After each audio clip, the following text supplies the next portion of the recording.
Welcome back, folks, to Night 31 here on Uncle 3's Ghost Storytelling channel. Tonight, we're diving into a new kind of ghost, one that's super common in Asian folklore, the water spirit. In Southeast Asian countries, they've got their own special names for these watery specters. Like in Thailand, they call them Phi Tai Nam. In Malaysia, they are Hantu Air. And in the Philippines, you'll hear Sirena. Now, that might sound a lot like Siren, like the mermaid. But trust me, these sirenas are far more dangerous. They'll lure you into the water and drown you. What is the big thing these water spirits all have in common? They're the restless souls of people who drowned, often incredibly vengeful and unable to find peace. Our story about water spirits today comes from Laos, told by a woman named Keo, who lives in Luang Namtha. That's a province Uncle 3 wasn't too familiar with, but Keo explained her hometown is a small province right on the border. And get this, it's apparently full of sacred ghost stories and haunted legends, which she promised to share in future episodes. When Keo was a little girl, the villagers told her a truly haunting story about the water spirits in her hometown. You see, there had been this massive flood. People had to climb onto their rooftops just to survive. But the really chilling part was that most people didn't die when the flood waters first surged. They died after the water had already started to recede. And the reason they died? You guessed it. These very same water spirits. Keo's area in Luang Namtha was isolated. This meant that getting help to the people there often took as long as a whole month. Supplies couldn't get in. People were left with nothing but instant noodles, and some even had to catch and eat raw fish just to stay alive. Rescue efforts by boat were incredibly tough, almost impossible. You know how floods are. Sometimes, those who are most vulnerable just can't get away in time. The flood came so fast. In Keo's neighborhood, there were many families. Some died in that flood, but others survived. Keo's family was among the survivors because they reacted quickly, climbing onto the roof to wait for rescue. Back then, they didn't have canoes or helicopters like you see in the US or other countries today. Honestly, the only way to rescue people was by rowing boats in. But during the flood, the water currents were powerful. They were so fierce that they'd sweep away buffalo, cows, and even entire houses. There was no way anyone could row a boat into those areas. People were left to cling to whatever they could, rooftops or trees, just to stay alive. That was already a terrible misfortune for anyone caught in a flash flood, including Keo's family. But then, Keo witnessed something even more terrifying than the flood itself. After the floodwaters swept through her area, many people died. Among them were some of her longtime neighbors. Older adults, young people, livestock, all lost. Keo remembered about 20 households spread out, all sitting on their rooftops enduring the rain and sun, waiting for help. When the first rescue team arrived, they prioritized saving older people and children. The non-disabled men had to stay behind. Keo herself was one of the first to be rescued. So, she only heard about the chilling events that followed later from her family. It was impossible to rescue people at night, so they only worked during the day. Keo's neighbors, perched on their roof, were eating instant noodles to stave off hunger when they suddenly saw something extraordinary. In the distance, they spotted what looked like a bath towel. It was floating lazily, lazily, lazily. But here's the kicker. It wasn't floating with the current. It was floating against the current. And it began to drift right into Keo's alley. As it passed by the neighbor's roof, he and his two brothers saw it. They immediately pulled their legs out of the water. They didn't dare leave them dangling because they didn't know what that thing was. But they just had a peculiar feeling about that towel. It slowly drifted to the end of the alley.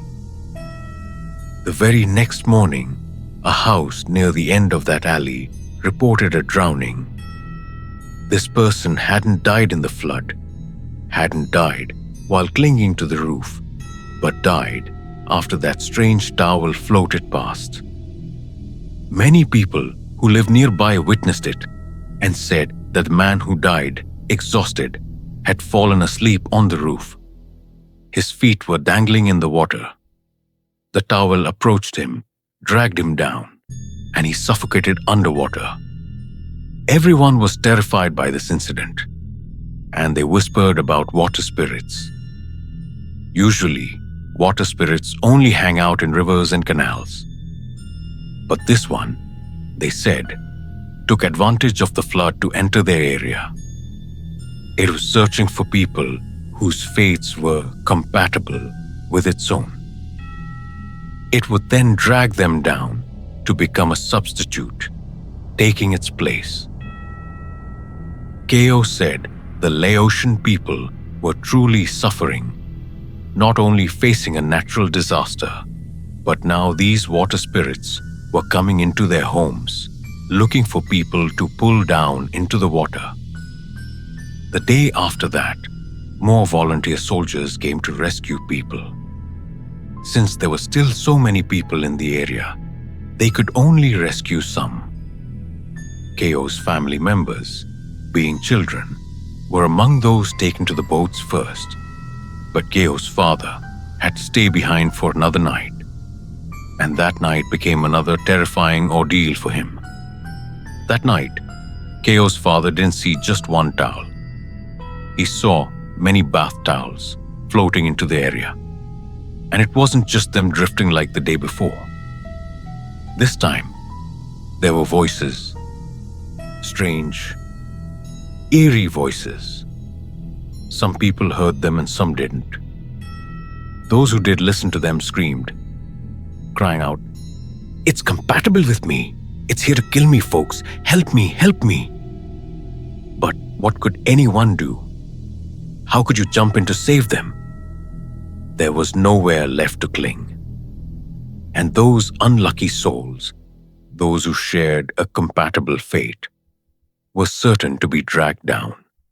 Just a little bit of water was enough for them to become a substitute. The next day, many more people in that area drowned.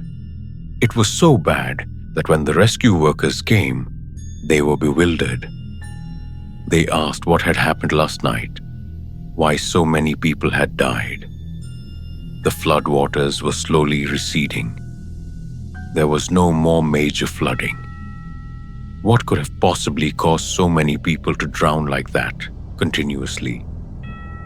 The villagers, however, were too terrified to answer. They trembled uncontrollably, staying silent, not daring to speak a word. When Keo's father finally made it out of that area on the boat ride, he didn't utter a single sound. All the survivors who witnessed it also kept their mouths shut. It was only after they had reached a safe haven that Keo's father finally recounted the story to the soldiers and rescue workers, as well as to the people from the village, especially the relatives of those who had drowned. He told them about the strange phenomena from the night before, how those bath towels came into the area, seeking out people with the same fate to kill as substitutes. He described the bizarre voices he heard from under the water, accompanied by the screams of people in utter terror when they realized they shared a fate with the water ghost. That's where the story ends, short as it is, but it left a lasting dread on Keo's childhood. Keo also shared an exciting custom in Laos that helps people avoid water spirits, especially among minority ethnic groups. They use monkey skulls, more precisely, dried monkey skulls. If you dry a monkey's skull after it dies and hang it in your house, it will ward off the harassment of water spirits. As for the monkey's bones, they're boiled for 72 hours until they dissolve into a powder. Keo explained that Laotians apply this powder to their hands, feet, head and neck every time the flood season comes, or when they go fishing. The idea is that the water ghost will smell it and flee. The skull, meanwhile, is kept in the house for worship. So if a flood happens to arrive, the Laotian people grab the monkey skull and climb onto their rooftops, and those won't dare enter. This is an ancient custom of the Laotian minority groups that Uncle Three learned about through Keo's story. Thank you, and we'll see you next time on Night 32. And please, make sure you're the only one in the room.